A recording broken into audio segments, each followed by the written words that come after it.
इस वीडियो में हम बात करेंगे कि क्या कभी एफआईआर होने से पहले भी अग्रिम जमानत मांगी जा सकती है।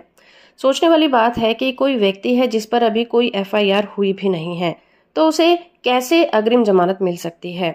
यानी कि जमानत तो तभी मिलती है जब कोई व्यक्ति अरेस्ट हो या अरेस्ट होने की संभावना हो। यानी कि किसी भी व्यक्ति को तभी गिरफ्तार किया जाता है जब उस पर आईपीसी की धाराओं के तहत एफआईआर दर्ज हो और उसे अरेस्ट किया गया हो, या फिर एंटीसिपेटरी बेल तभी मिलती है जब उसके द्वारा कोई ऐसा काम हो गया हो जिसमें उसे गिरफ्तार हो जाने की संभावना हो, तब वो एंटीसिपेटरी बेल ले सकता है।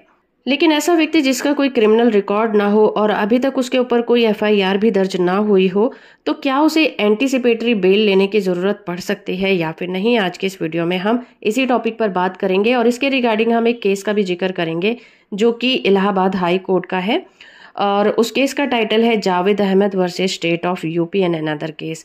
और उस केस की सुनवाई जस्टिस मलिन कुमार श्रीवास्तव की बेंच कर रही थी।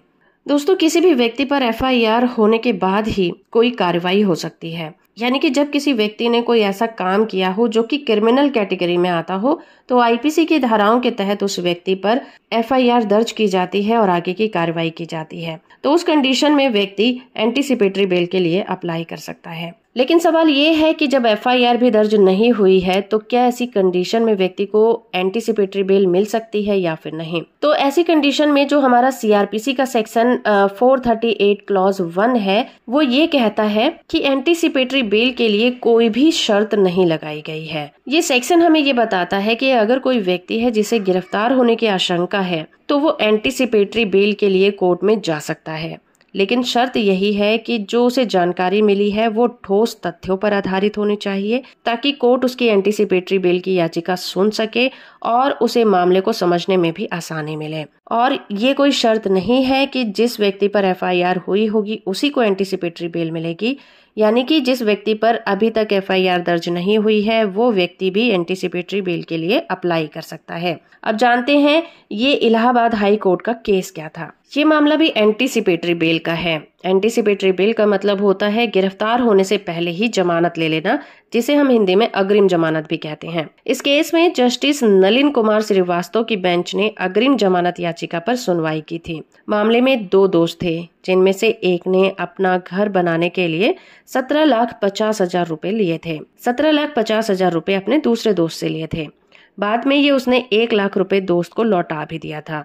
लेकिन बाद में पैसा देने वाले दोस्त ने अपना सारा पैसा वापस मांगा और उसे धमकी भी दी कि अगर वो पैसा नहीं लौटाया तो उसे झूठे मामले में फंसा दिया जाएगा। जिसके बाद उसने 3,20,000 रुपए का भुगतान अपने दोस्त को कर दिया। लेकिन थाने में एसपी को शिकायत भी दर्ज की कि इस बात की पूरी संभावना है कि उसका दोस्त उसे झूठे मामले में फंसा देगा और उसके गिरफ्तार होने की पूरी संभावना है। कोर्ट में एप्लीकेंट ने कहा कि उसका कोई भी क्रिमिनल रिकॉर्ड नहीं है, उसे अग्रिम जमानत मिलनी चाहिए।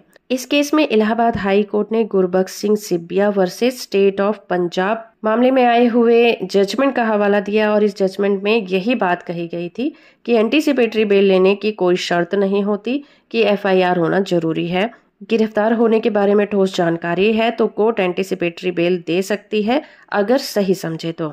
लेकिन इस केस में हाई कोर्ट ने उस व्यक्ति की अग्रिम जमानत की याचिका को खारिज कर दिया, क्योंकि रीजन यही था कि वो कोर्ट को ये समझा नहीं पाया कि उस पर किस बात के लिए एफआईआर दर्ज होगी या फिर पुलिस उसे क्यों गिरफ्तार करेगी। इसी रीजन की वजह से हाई कोर्ट ने उसकी अग्रिम जमानत की याचिका को खारिज कर दिया।